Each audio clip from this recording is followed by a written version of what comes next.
my mission, I suppose, is to really redo the concept of love that people have and have been programmed with and conditioned with, because I think it's, it causes a lot more anxiety, the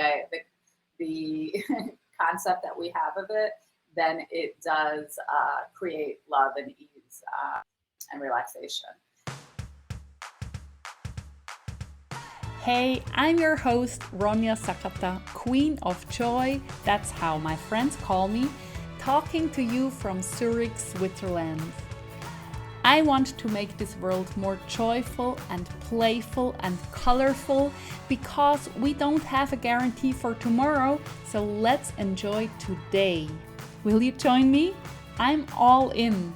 I founded the Joy Academy for exactly that reason, and on the Let's Create Joy podcast, we talk visions, dreams, self-care, habits, challenges, creating joy, and much more in motivational solo episodes at the beginning of the month and inspiring talks with my wonderful guests. Make sure to follow me on Instagram at joyismycompass for getting fun and tangible daily inspiration for our monthly topic. You make the difference and you are the most important person in your life. Yes, we can live our best lives right now while we have our big vision in our head and heart. Let's dive right in. Enjoy! Welcome, Flora Ong, to the Let's Create Joy podcast. I'm so happy to have you here as my guest. Please tell the audience who you are, what you do, maybe also where you live. And then we dive into the joy questions. What brings you joy and how do you create joy?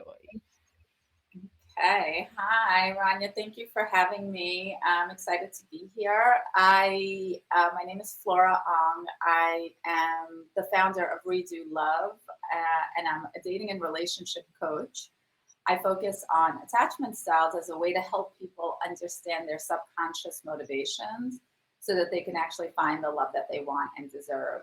And so I guess we'll talk more about it, but my mission, I suppose, is to really redo the concept of love that people have and have been programmed with and conditioned with, because I think it's, it causes a lot more anxiety, the concept that we have of it, than it does create love and ease and relaxation. So ultimately, that's what I promise in my coaching program, is really just peace and ease in the process of dating and relationships. What brings me joy? Geez. Start out with the hard questions, why don't you? Yeah, it's so general. And then when you go into the nitty gritty, it's like, oh, what actually brings me joy? And that's the interesting part, right? Yeah. I think, really love brings me joy. And I know that kind of sounds cheesy in some way, but really reaching for like love every day. And I we tried to do this once before. So now that we're back, I will say again, when I have to, look for love in my life, I really look towards my kids, and just that pure unconditional love. And that's something that's really been a practice for me. Not to say that I don't love my kids. Obviously, I love my kids and I always have. But reminding myself that in and of itself, just that love is joy, has definitely been a practice. Sometimes you love them so much, I'm already getting emotional. Sometimes you love them so much, you feel guilty that, I'm a single mom, right? So you feel guilty that you can't give them everything or do everything, so sometimes that love becomes like associated with feelings of inadequacy or feelings of guilt, So when I say it's a practice to remind myself of just the unconditional joy that it brings, that's, what I'm referring to, is really letting go of all of the superficial things, right? And just remembering the pure joy and love. But the other than that, like my practical day-to-day ways of bringing joy into my life are definitely exercise and meditation. solid, like have to do that 5 days a week. And if I don't, I can't tune into that joyful love. You know what I mean? All I hear is the "Ah, rah, rah, rah, mommy do this, mommy do that." So in order to be able to tune into that joy, I really have to, I feel like people have to have a practice of self-care. And for me, that's meditation and exercise. What kind of exercise and meditation do you do? Because that field is gigantic too, right? That's true. Yeah. I do, for exercise, I do something. It's actually in a lot of countries now, Barry's Boot Camp. I don't know if you guys have it No, I where don't you know are, but that.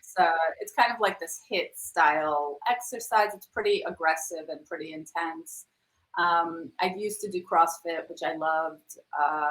So I really, weight training for me is really important. So whatever gives me the opportunity to, like lift some heavy things. I think it's really important to the female body, especially. I think we underestimate how important actually building muscle is. And, in fact, I started as a health coach. And one of the reasons I became a health coach was because I saw the difference that doing weight training had in my body. Like it really changed my body completely, rather than just trying to like diet and starve myself, or rather than just trying to, run, which doesn't really build the physique that I wanted to build. So, weight training is, I would say, number one, and yoga too. Because I've just been practicing that for over 20 years, and it feels good in my body, and my body knows it, and it's kind of like a comfort. It's kind of like a coming home every time I do it. And then in terms of meditation, I do a lot of led meditations. So I really like to listen to somebody kind of leading me and guiding me into either questions that I want to ask, that I'm kind of struggling with, or positive affirmation, or, but just some sort of guidance that gives me a roadmap, whether it's to feeling positive for the day, or whether it's to exploring something that I'm kind of struggling with and trying to deal with. And Because I really find sorry, I was just quickly going to say, I find these days, I find most of my meditations on YouTube. So okay. it's really like anything, So maybe you have some tips for show notes, like your 3 favorite ones Yeah, or something like that definitely. to try Uh-huh. and test. That would be so cool. Yeah, Because yeah, I love yeah. guided meditations too. It's like your brain is active even though you're relaxed, but you don't have to focus on thinking nothing. I think for most people, it's like meditation is boring. I can't do it. I can't sit still. But when Mhm. you're like, you have like story time in your brain, it's so soothing, and you get answers from within. That's how I work in the Joy Academy. And it's just brilliant how much wisdom you can extract out of yourself with meditation if it's guided. And Yeah, of course, after a certain time you can do it yourself, but it's sitting still zen style. I think that's like next level meditation. You don't have to start with that, otherwise you yeah, can think it's so boring, I can't do this. yeah, yeah. I totally agree. I mean, I think that starting with guided meditation, because that's how I started, and I continue to practice it. I think it made the difference from exactly what you're saying, from being like, oh, I can't sit still for that long, and what am I going to do? And then your mind's running with thoughts, the same thoughts anyway, right? You're creating your list in your brain of what you did or didn't do that day. You're like, oh shit, I forgot that, and your mind just goes away with it. So when you have that guidance, that story, that words to listen to, it really changes the game. And now I don't think, like, it's unhealthy for me to be without meditation for too long. And before, I was not a person who ever thought I would meditate ever. So yeah. So cool. And how much time and when do you put that into your day? Because that's the struggle for most people. Like, I have no time for meditation, I have no time for exercise. That's my excuse. I really want to do more exercise, and then I'm like, oh well, and yeah, yeah, yeah. But even though I know it's good for me.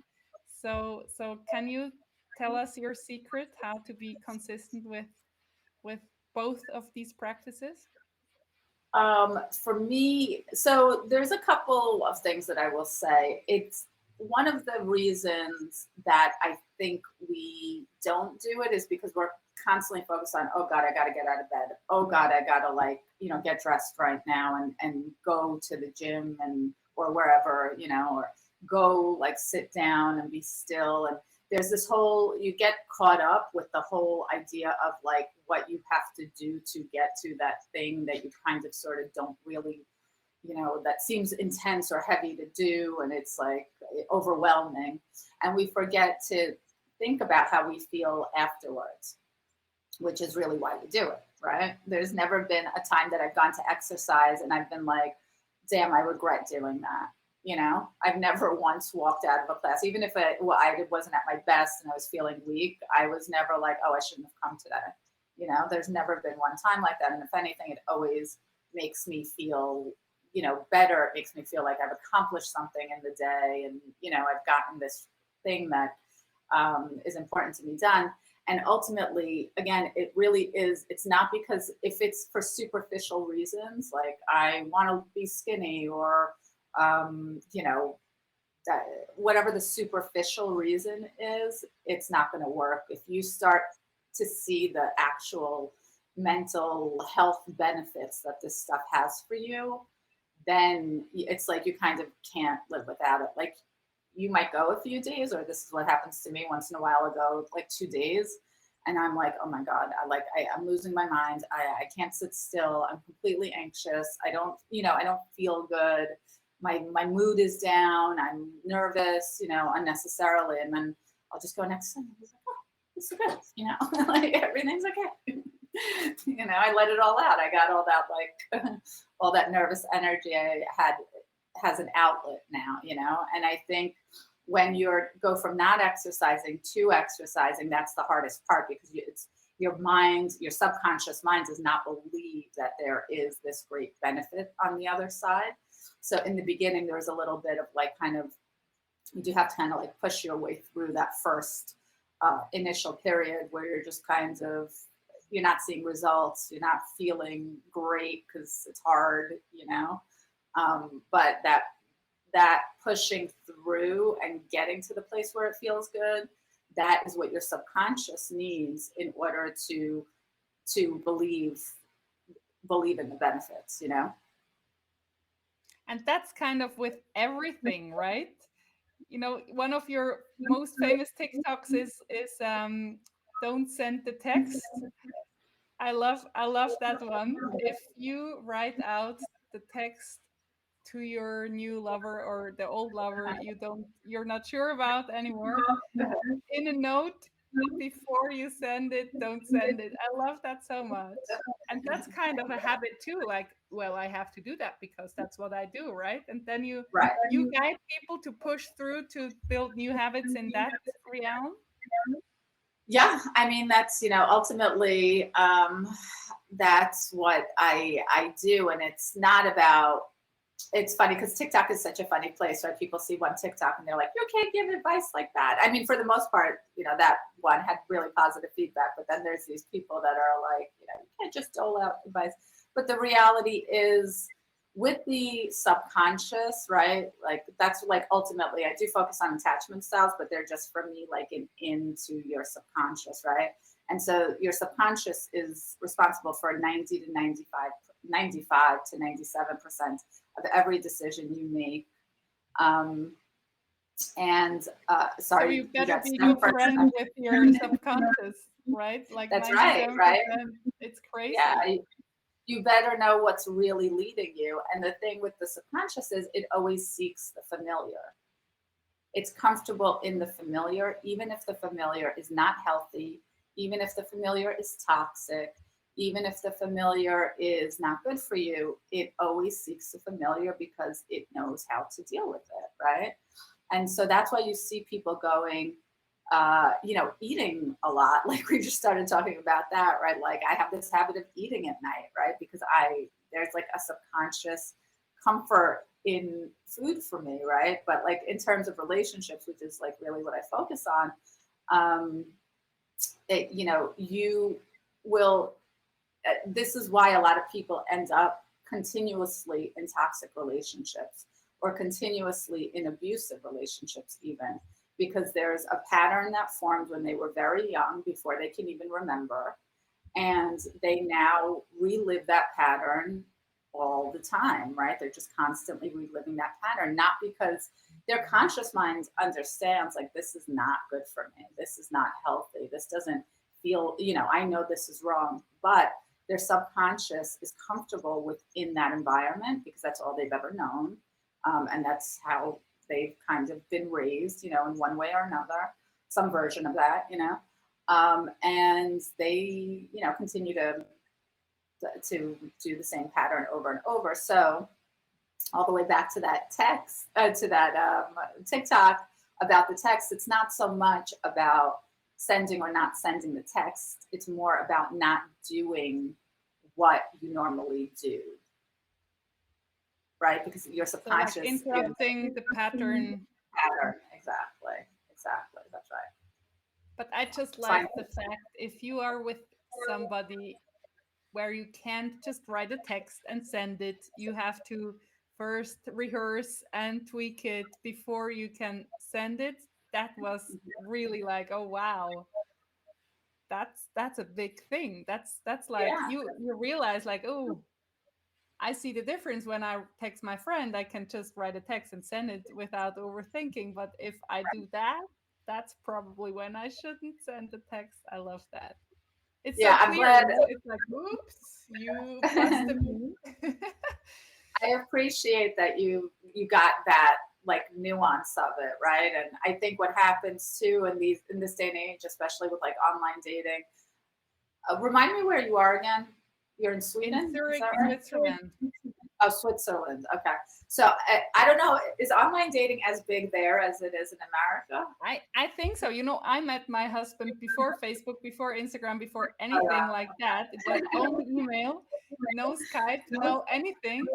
So it's kind of, I have no clue about online dating other than in my coaching, when people tell me about it, or they're like defeated, or then like one neighbor of me, a friend, she said like, do you know this guy? Like, Tinder tells me that you know this guy because you're a Facebook friend. I don't even have a Tinder, never used it. Like, wow, they're even connected there. And Yeah. I could affirm that this guy is a really good guy, and she better get snatch that one. So yeah, I have no idea about online dating, but I'm amazed by the possibilities, and also like, I mean, what's happening there is so sick. Sometimes it's like, oh my god, I'm so happy that I never. You don't have to deal with Yeah, it. yeah. Lucky you. But what I was going to say is that our standards for communication because of online dating have fallen so much, that we forget even that you can have a normal relationship where you get on the phone and you talk, or you're like in person and you have real conversations, we are so now used to like having a relationship like through our phone, essentially, through texting, through not really properly communicating. And you start to feel like that's a real relationship, where it just isn't. If you're not face to face with somebody, if you are not smelling them, if literally the pheromones are like part of, how attracted you actually viscerally are to somebody, if you don't get to that stage of things, then you forget that that stage of things is possible, I always tell when somebody is looking for love, and having problems with this guy and that one, I'm like, love should be so easy. I know that's again cheesy, but I think everything else is just not working and not long term if it's exhausting in the first 2 weeks. So why would you be with that person for 10 years?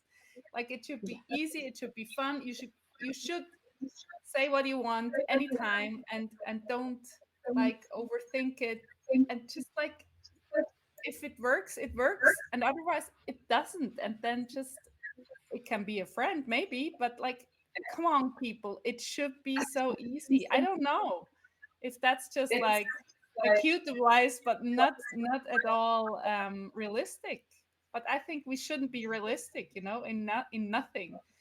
yeah, yeah. It's simple. It seems so simple, and yet when you know, it's kind of like subconscious conditioning, right? So like when you're constantly faced with like, this is all I'm getting, this is all I'm getting, this is all I'm getting, and now somebody's willing to have a little bit more of a conversation with you or getting somewhat involved, you think like that's a lot because all you've been getting is this like breadcrumbing or these like, you know, barely any kind of effort.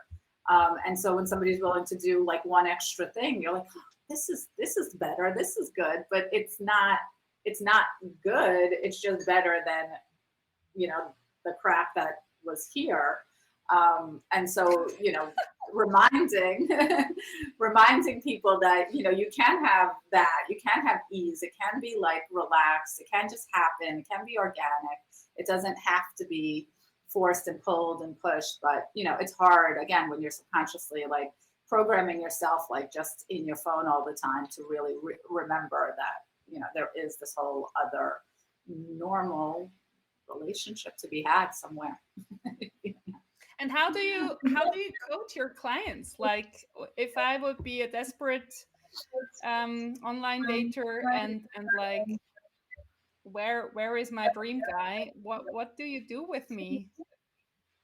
Well, you know, ultimately, I think we all know it comes back to us, right? So if you're desperately seeking love, what, you know, we start kind of breaking down what the desperation is about, right?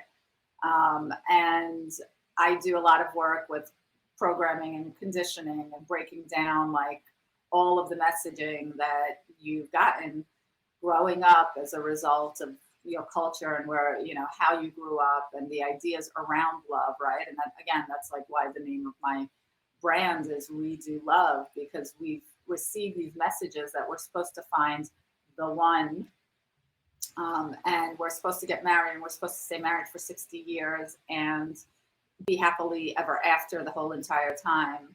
And the one And should save me and make me happy, right? yeah, and they have to make me happy, exactly. Like Yes. it's not Yes. up to me to make myself happy. So it's funny because, well, and I think it's funny. Um, the name of my program is called Finding the One, but I always say this, spoiler alert, you are the one, you know? And so what we're really looking for is your ability to generate that happiness for yourself, that joy for yourself, your ability to see your worth first. And from there, you know, things kind of happen more naturally and come more naturally. And you are more willing to accept and deal with the things, you know, things that do kind of come and go, rather than trying to be fixated on the one thing that, you know, that one person that you think is going to change your life. You know, you start realizing that you're somebody externally to change what you're feeling inside, and it's just not realistic, you know. Yeah, and you give so much power away, and it's also exhausting to wait for everything you want, like from the outside, and the pressure for the other person is insane. So it's just like, let's don't do that, right? Yeah, well, it's, you know, exactly what you just said. You end up sabotaging the relationship, because what happens is just that you are putting so much pressure on this other person to make, you know, to make you happy. Like, how in God's name can you expect something outside of yourself to really make you happy? And then, like you said, put that pressure on the other person. And then once that person starts feeling the pressure, then you start having all these kinds of, you know, problems in the relationship, or this person starts pulling away, and then you get more, potentially, you get more clingy. you know, wanting to keep that person, which pushes them further away. And, you know, then we have this whole, you know, and then we can get into attachment styles and stuff. But it becomes this self-fulfilling prophecy, you know, like what you're so afraid will happen. You get so fixated on it and so focused on it that you make it happen, even though it's totally what you don't want. But the fixation on it drives it away. Do you work with Byron Katie's technique too? Do you know that one? I know it. And sometimes it's, you know, it's such a like simple thing in a way, right? I mean, it's like beautiful, right? In its simplicity. And so I think that the conversation comes up just naturally, but I don't like, it's not a technique of mine that I use. I think if anything, it's just kind of like, you know, I definitely will ask my clients, like, is that actually true? You know, you're saying he doesn't like you, but is that actually true? Do you know that for a fact, right? So it's, you know, I think those questions somehow are kind of organic and inherent in the conversation, but not, it's not like a technique of mine per se. I tell about this technique in the Joy Academy to just, it's like one tool for your toolbox. And one client once said, you know, before my husband even came home, I sorted out an argument in my head with him, and then I didn't have to have the argument.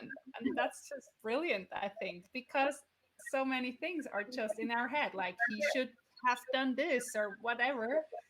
And like the head start you can give yourself to do the whole thing in your head and on paper sort it out, and then you're like, huh, I don't have to yell at him when he comes home. And then of course you have a more peaceful evening or more fun or more joy in it if you're not attacking a person coming home. And that works for kids too, right? If you're like Yeah. letting they enter the door and you're like, why didn't you do that trash can thing? Like, it's like, I don't want that way, so why would you do that with other people? Right. Yeah. It's a really, it's I really love the beautiful. Byron sorry. No, no. I love the Byron Katie video. There is one on YouTube, you can check her out there, where somebody is concerned about boyfriend she will marry, but she didn't even met the boyfriend, but her future boyfriend will divorce her anyway because of this. And she was like, okay, so the guy you've never met, you're already divorcing him in your mind. Like, how can he possibly have a good start in your relationship when you're doing all this mind trash in the beginning? Yeah. Yeah. It's really like the mind, you just have no idea how strong your mind is. In fact, I heard this study yesterday that they gave they did a test, you know, kind of test the mind, and they gave people who had cancer a placebo chemo treatment that said, so one group had the chemo actually, and then the next group had a placebo, and they were the control group. And they told them, you know, you're getting chemo, you're gonna, you know, these are the, you can lose your hair, you'll be sick, you won't feel good, you know. They had both groups. You know, after 50% of the placebo group lost their hair because they believed that they were having chemo and that is the result of having chemo, but they weren't actually getting it. It was just salt water, right? Saline water. So that is literally the power of the mind. Now imagine you're telling yourself for a lifetime that my future husband is going to divorce me before you even met this person at all.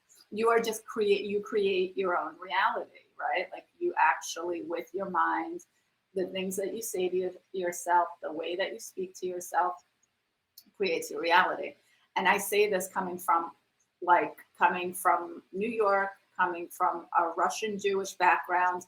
I say this all to say that not the most positive messaging like world. You know, there's all the guilt in the Jewish like culture. There's all the like misery of the Russian culture. You know, just kinds of that negative like culture. You know, that coming out of that negative culture of like communism and you know against everything. And then you know just being a hard-ish New Yorker. So all of that, like, I was never nice to myself. I always wanted to look different. I wasn't skinny enough. I wasn't smart enough, you know, and all the things we all do to ourselves, regardless of what culture you come from.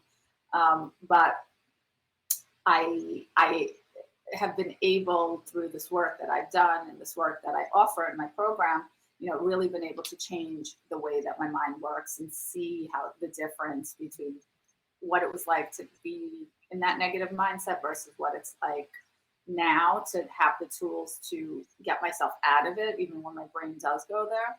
It's a whole different experience of life, really. It's a different reality, right? It's like a parallel universe.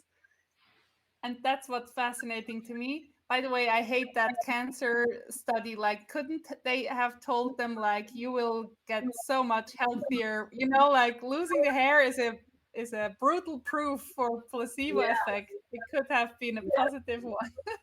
But it's you know it I think it really highlights number one how scary it is to talk to yourself negatively or to say, you know, predict a negative like future, and not only in mentally, but it manifests physically, right? Like the way that you think, there's a physical manifestation, and the hair loss is, you know, a heavy proof to your point, but the way that you know, you think you're sitting across the date and you're coming off really like, you know, this person that is assuming she's going to be divorced, right? Like by her unmet boyfriend yet. And now she's sitting on a date and she thinks she's being all friendly and cute and, you know, like wanting it. But there's all this subconscious stuff coming across in the way that she's acting and her lack of, self-worth, right? And her lack of self-confidence in that she's not even understanding is coming across because of the way that she's thinking, you know? Absolutely. And like with your mindset this or that way, you can have the exact same experience in a day in the same city in the same, and you just see different things, you hear different things, you have different conversations. Like people say, I mean, compared to New York, Zurich is so cute. It's like a little tiny village, but in Switzerland, it's the biggest city, you know. And people say people from Zurich are like arrogant and cold. You don't make friends here, and I love this city so much. And when I, you know, every car stops for walk, if there is no red light, it's like, what are you talking about? But if I'm in a grumpy mood, it doesn't work Right. out at all. You know, it's like people bump into me in the supermarket, like it's, yeah, you have to prove right away, and it's just so valuable to focus on your mindset. It's like the Yeah, biggest reward is your reality. You are creating yourself. exactly. Yeah. It's the biggest, it's the biggest gift you can give yourself. And When are your it's clients realizing that you are not doing actually the love thing? You're changing their whole life for the better. I don't know exactly when they realize it. You know, obviously, I do tell them what the program's about as they come through. But I think, you know, a lot of times I've connected with clients after the program, like a month, 2 months after the program, or even longer than that, and you know, they just have the most beautiful things to say. You know, that they're still using the tools and that they're still I have clients coming back to me after a year and saying like, I was just so happy when, you know, when we were working together, like we need to do, like, I have to start again now because, you know, they recognize that like the focus And with the accountability, I think makes all the difference, right? Because life happens, you get busy, you forget to meditate, you forget, to stay focused on your self-care, on your mental health, and life takes over again, right? And it's like anything, it's like a muscle. If you're not practicing, if you're not lifting the weight, if you're not staying on the diet, you're going to lose the result, right? So you have to kind of keep at it. And if you're not keeping at it, things kind of go back to where they were. So it's either I have the clients that on the other side of it have stayed with it and continue to like find other work that, fulfills them in a similar way, or the clients that have fallen off and they're like, I need to get back to this. Like, let's restart the work together. So I think a lot of the beauty is in the after effects of it. I mean, there's a lot of revelation within the program, but then like really seeing the impact on life makes a really big difference. How long is your program? 8 weeks. 8 weeks. 8 weeks, yeah. And what is the number you have in your mind for building a new habit? Because there are so many different numbers. How many days? There are like 21, 30, 66. That article was actually proven untrue. The one that said 21 days, right? 21 days to build a new habit. I don't believe any of it. What I believe in is creating healthy boundaries with yourself. I mean, with other people as needed, of course, but creating healthy boundaries with yourself and filling your brain, because this repetition and emotion create your personality and create your reality, right? So repetition in and of itself will create your reality. And so, and if there's emotion with the repetition, that will like really imprint in your neural pathways, right? And that's how we get conditioned as children. So my like advice to anybody trying to change their mindset is to fill their space, their brain space, with as much positive reinforcement as possible. So I listen to like podcasts all day long that are telling me the messaging, either teaching me something that I can then learn for myself, or like really delving into positive mindset. I'm a big fan of just listening to Abraham Hicks. You know who Abraham Hicks is, right? So I love it. it's not so much, I mean, I love it too, but it's not to say that that's the route you need to take. Like you can take any route you want, because some people don't jive with it, and I get that too. But it's listening to the fact that the possibilities are endless, that you can make anything happen, that your reality can be whatever you want it to be. So I fill my brain all day long, like with messaging like that. And even my TikTok, because I love TikTok, is all either educational or positive message based.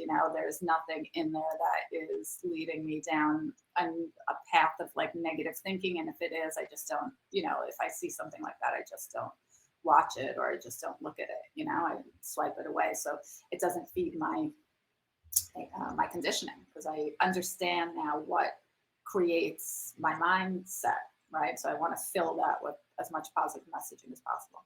So how long does it take? I don't know, but I know that the more positive messaging, the more kinds of comfortable you are setting boundaries with people that aren't filling your cup in that way, the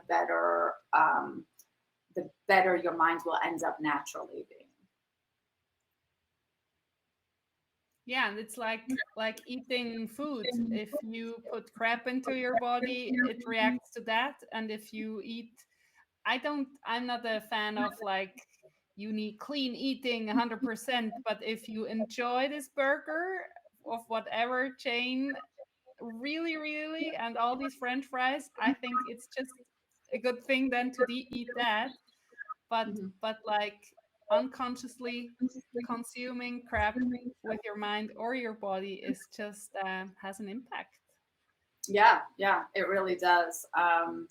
And it's really important to like note that you have kids, right? I have one daughter. Yeah. Okay. How old is she? She will turn 12 in November. Okay, I have a 13-year-old boy and an 8-year-old girl. But I mean, listen, I can't even say that I've been the best at monitoring enough what my kids watch, but just knowing how the mind develops, it is, if I can give, again, to moms or parents, if I could give any advice, it's stave off that YouTube and stave off that iPad, and like as long as possible, as long as possible. If you can keep them off of screens and keep them learning and developing in natural ways, where you're encouraging their mindset, the better, because once they get on those devices, and my kids are on them, so I'm not, no judgment here, right? But if I could do it all over again, I would really, kind of hold that off until they were like as old as possible. Or really limit the I amount. just watched a little Gary Vee clip like 5 minutes before we got on, and the mother asked him, how can I control what they're watching? And he said, look, first, don't let them on the device, but second, it might be too late. But the second thing is like build up their natural confidence as much as possible, and then they're not in danger at all. And I think that's my path too, like talking a lot about things, informing her about really bad things which can happen, and building a good relationship that she knows she can talk to me about anything, no shame, or like if something is scary. Yeah, because in Japan, my husband is Japanese, and in Japan, television is just on 24/7. I think. I mean, I lived in the US as a kid, and I was amazed by the televisions in every room. There is one, like wow, and it was still, the big cardboard boxes kind of television back then. And yeah, so for my husband, that was not a question that she can have like screen time. And she was even I was growing up without a television, and I was so scared. Third grade birthday party, we watched some black and white. I'm that old. Black and white children movie, and one kidnapped an airplane, and they were kind of like falling from one airplane to the other. It was fun, but I was terrified. I was sitting there like this red head, and everybody was laughing at me. And when I told Miko when she was really small, like, don't watch this. It was a Japanese for kids, anime of Doraemon. And she told me like, if you're scared, Mama, just don't watch it. And she crawled under the bed and watched her anime there. So yeah, I think my path is now just to build her confidence and really really, really have a lot of conversations about. I mean, did you see that it was a study or a test from Denmark? They built 5 different teeny rooms on a set, and grown up actresses. They dressed and did makeup like teenies, like 12-year-olds. They were 20 years old, but like petite persons. So, and they made an Instagram account, and what they recorded what came in, like dick pics and grooming, and just show me a little bit your breasts, and like, oh my god, like within So 5 minutes, the first male approached them. It's sickening. and, wow, and I that's want good. to watch that documentation with her, just that she knows, like. Yeah. And she said, Mama, I won't chat with a stranger, but yeah, they can act as a girl, they can Right, tell you. right, right. That's scary. Yeah. Yeah, so So, it's important to inform. So I saw that Gary Vee clip, by the way. I saw that TikTok. okay. I've seen it. I completely agree. And I was a latchkey kid, right? Which I don't know if you know what that means, but it means my mom worked when I was little. So I would come home after school at 2:00, and she didn't get home till like 7:00, and I watched TV the whole entire time. So I'm a product of television and the TV generation. And again, just now understanding how we are conditioned, right? And we're conditioned by what we're watching, especially when you're watching TV. You're in a I'm pretty sure it's an alpha state, which is kind of like or a theta state, it's a theta state, not alpha, a meditative state. You are really like, it's really seeping into your subconscious. So again, like I because I know it's possible to change, filling their cup with self-confidence is, the other side of it. And I 1000% agree with that. And if you can mitigate the messaging that they're seeing all the time in one way or another, it's really important. But ultimately, I think that the parental relationship, the love, the self-confidence that they build up in their lives is going to win over anything they've seen on television. Yeah. And if it's not a screen, I mean, Mika came home from kindergarten and some kids had elder siblings. So like all the swear words, yes, they were like on loop. So she came home and asked me, what is the wonker? What is it? Like everything, like what means fucking? And I'm just a really big fan of honest answers. And then she was like, oh, okay. And then the whole mystery around the words of the boys using like was gone. And she was like totally like, oh, whatever, I'm not impressed by you. I told her, I bet they even don't know what they're saying, So the power of being informed and ahead of everybody with information, I think that's a big one. And I totally. I'm not. I love to swear, and I think it's just weird if you are behaving different in front of your kids because we shouldn't swear. That's a Gary Vee thing too. I love him for that. Like, why? And the song of is it Lily Allen? Fuck you. Da, da, da, da, da. There is a kids version now, or a censored version where she's not. Yeah, we love that song in our family. So yeah, this podcast is you are allowed to swear, and I don't say. I was holding it in, but good to know.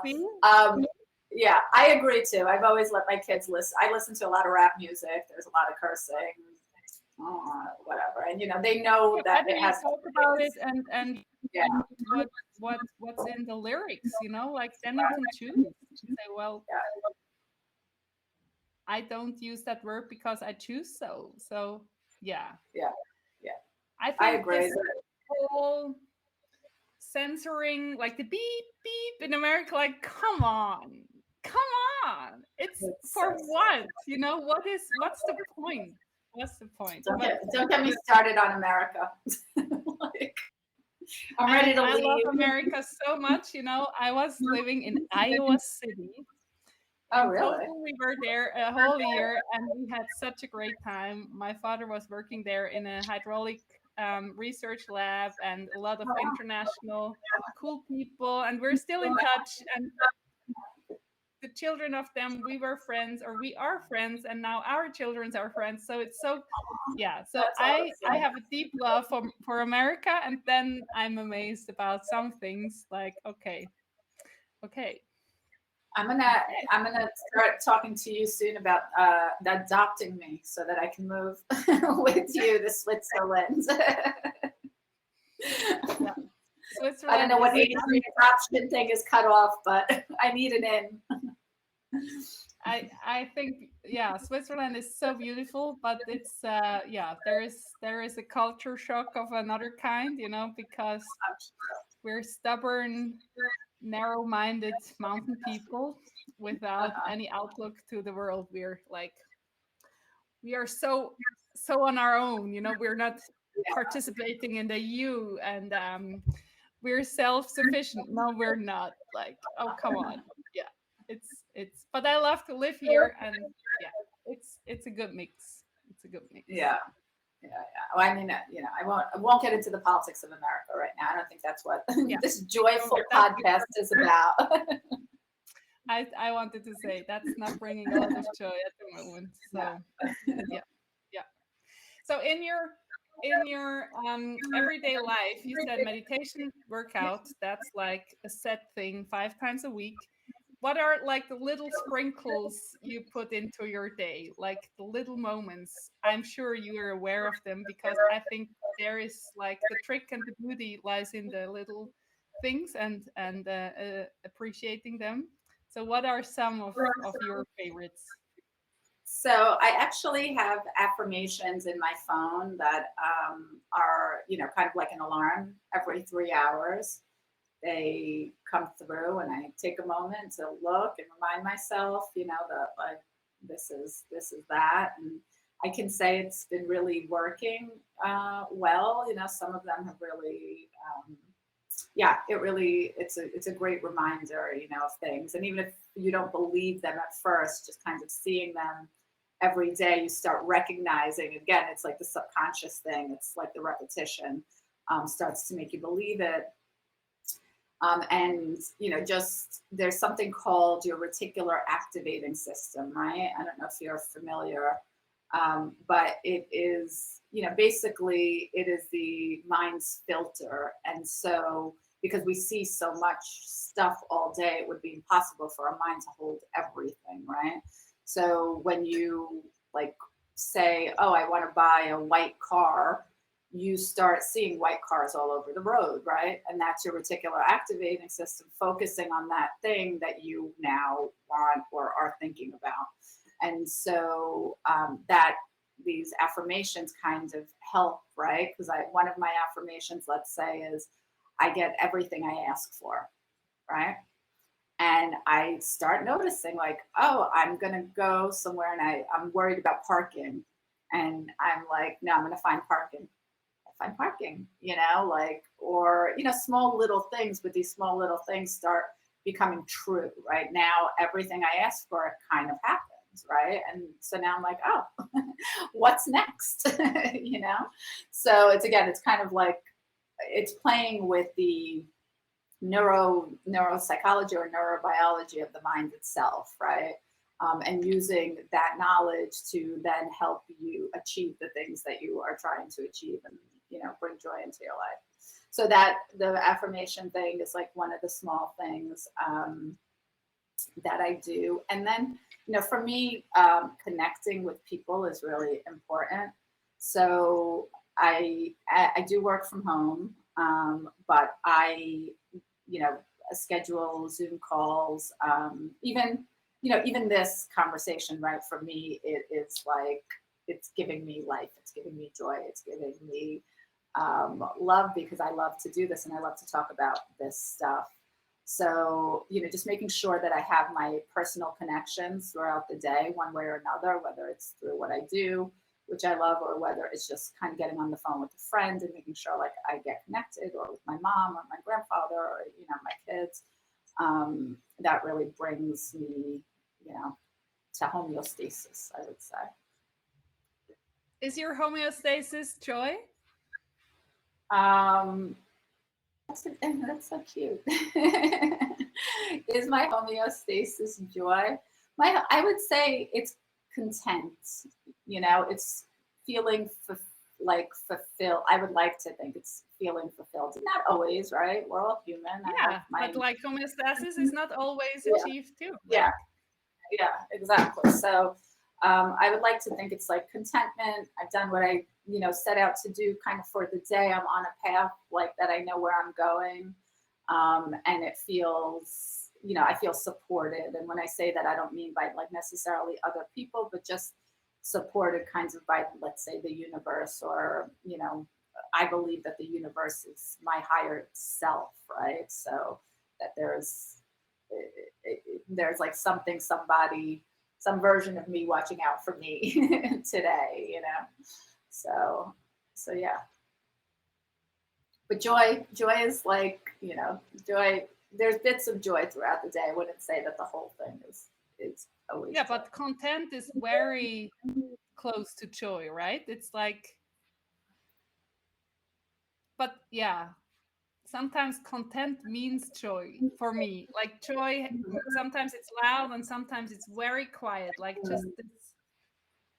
Abraham Hicks says satisfaction. I love this word. It's like juicy, you know, like satisfaction, joy. Like, it's just, yeah. And sometimes it's Yeah. really quiet, only me and me, and like, oh, this feels so good. And then you can give that the title of content or joy, or yeah, it's a question of a definition, right? I love that. I feel like this word, like joy and happiness, right? It has to your, like, I love that you said loud. Sometimes it's loud and sometimes it's quiet. I think that's so beautiful, because I think people expect joy and they expect happiness to be up here, you know? And it's funny, it's like my own conditioning, right? That I said contentment, right? Because I want people to realize or understand that it's achievable. You don't have to be up here all the time. You don't have to be loud, right? But you can have that quiet, to your point, quiet joy, quiet like contentment, quiet fulfillment, right? It's not always up there. So I really appreciate that. I like that. Yeah, it's beautiful how you pointed that out now. I had a client once, she said, I have to be more like in my business, I have to be louder, I have to be clearer. Like I said, you can be whispering and be very clear, and a good leader, you don't have to be loud if that's against your inner being. Just don't pretend to be loud if loud is just not appealing to you. I was teaching teenagers for 12 years in a professional school, and when I was really angry, I was whispering, and then they were listening. If you're yelling, you're losing anyway.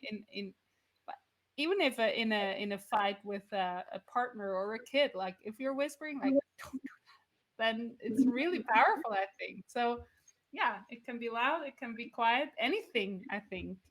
And Yeah. it's, for me, it's so important that you find out how you want to be, and you don't have to be only one thing, but like, what's important to me right now? What do I need? What do I want? And that can be like a quiet moment of joy, drinking a cup of coffee.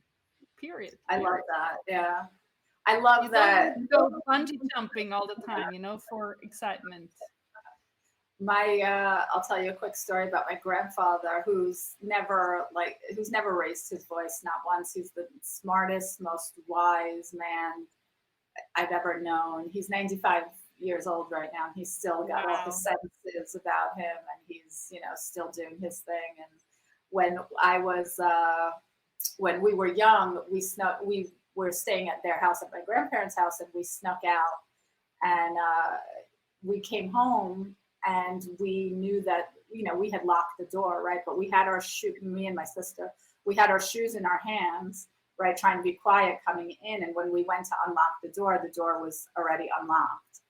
And when we walked in, my grandfather was standing right there, and he saw us, and he went, and then he like went to the other, went back to his room and went to sleep. He didn't say a word. He just like gave us a look. And to this day, I remember that look. I've never felt so ashamed and so like heart, like a worse person than in that moment. No amounts of screaming that my mom had ever done to me or that my father had ever done was as impactful as that one quiet look, from him. So yeah, I agree. Sometimes quiet is the most loud. And also, if we want to put it into a positive situation, if you just look at somebody and you say no word and you're just in deep love and connection, that can be so beautiful too. You don't So have to always say, I love you, I love you, I love you, I love you. Like, just feeling it in quietness, that's so powerful too. yeah. Sometimes you talk too much, and it's like the boy who cried wolf, right? The words get lost. They just stop meaning anything. I know that in my marriage, I every time we got into a fight, my response was, "Well, we'll just get divorced. We'll just get divorced." And for 14 years, every fight we had was, "Well, we'll just get divorced." It didn't mean anything by the time, by the time it actually happened. So, it's a big learning, and you really have to be careful, not only with your words in general, right? Like how you speak to other people and how you speak to yourself is is really important, because your word ultimately, at the end of the day, it's all you have, you know? So when you're just saying things that you don't mean and that you're never going to follow through with, it degenerates your own sense of self as much as it does your value in that relationship, you know? And So, vice versa again, right? You can just go up and up and up if you turn and try and change. That's yeah, the power exactly. is And so, going both ways. exactly. And so, I wonder what my relationship would have been like if, instead of every time I said, well, fine, we'll just get divorced, or, something like that, if I would have said, we'll figure this out, and, we're going to work this out. Right. Different. Sounds Different. different. Lands different. Feels different, sounds different. Yeah, yeah. Thank you so much for being here, Flora. Do you have we have the mic here now, and the whole world can listen. What is your message to the world? Oh God, that's that's a big one. Big one. Yeah, I mean, I think my message to the world. Oh my God, Ronja, this is so heavy. Just go for it. You had a lot of messages to the world already, but the final one is just I'll just do it. I'll say this. I don't know if it's my message to the world, but more recently than not, I think that a lot of people are afraid of emotion, and what I really try and get across in my program is that the negative emotion and the positive emotion, it's all one thing, right? It's all emotion. So if you can create space for the negative emotion that we're all running from and we don't want to feel, you have that much more capacity for the positive emotion that will ultimately come, right? And it's all just a wave. It's all about really just learning to ride that wave up and down, and allowing the experience rather than running away from Beautiful. Thank you so much for this hour. It flew by and I really enjoyed it. Thank you so much, Flora. it. Thank you. It was such a pleasure being here, and I really appreciate you having me. Thank you. And can you tell your TikTok handle? And we put everything into the show notes, but it's good to hear it here too. Yeah, it's for TikTok. It's at redo REDO _love LOVE. On Instagram, it's at redo REDO.love. Yeah, and then my website is www.redo.love. So yeah. So love is the extension. Yeah. Perfect. Wow. So cool. Redo.love. Yep. This is your alarm for the next call, and we say goodbye. It was my affirmation. Okay. Perfect. Have a great day. It's morning on your side, and Yes. I wrap up my day over here. Thank you. Bye.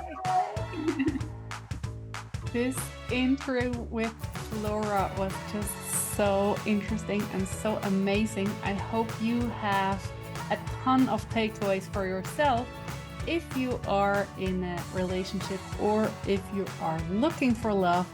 I really love the essence. You are the one you're looking for. And that's what we do in the Joy Academy, right? You come home to yourself. You lead yourself back home and into your future, into your big vision with the compass, the Joy Compass you built yourself. So if you are looking for the one and you're really focused on relationships, of course, go to Flora.